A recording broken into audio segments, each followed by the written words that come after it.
Takes as a writer that literally nobody agrees with me on. I'm gonna stand my ground because I refuse.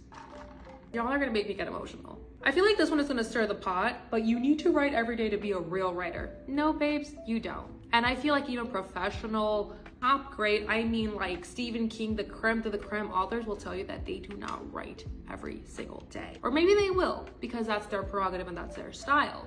But baby, if I was the type of writer that was forced to write every single day, I would write so much mush and so much uninspired crap. Yes, I do get that there's a point where you do have to discipline yourself to seduce the creativity. 100% I'll give you that. But I do not think you need to write every single day to be a good writer. However, when you are excited to write, take that fuel and write as much as you can. Your first drafts aren't supposed to be perfect. Your first draft should really only make sense to you as the writer, because your first draft is really just you telling yourself the story. The second draft, that's gonna be another challenge, Mary. That's a whole different conversation. That first draft, I don't care if it's crap. I don't care if it's a steaming pile of doo-doo served to me on a silver platter. I don't care. As long as I get the story. Right now, at this moment, I am reading my first draft over and doing my version of some self-edits. But baby, let me tell you, I have written some stuff that I'm like, what were we thinking of here?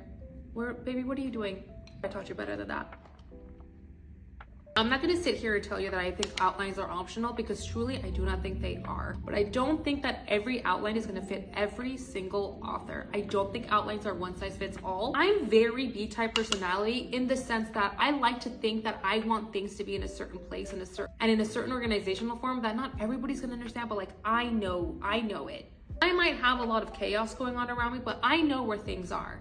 And even though it might not make sense that I put something here, to you, in my brain it makes sense. I'm the type of author that works really well off of index cards and putting them on like a huge poster board so I can see the story unfold. But I also work really well with having the story come to me in like a notebook form, where I have every detail of my characters, where they began, where they're from, just so I don't miss these little things. But I've gotten in touch with other authors where I see how they have their outline done, and it's crazy. It's like a spider web of intricate details that my brain could never. Write what you know. I low-key kind of hate this piece of advice. I honestly think that you are almost a better writer when you're curious about the thing that you are writing.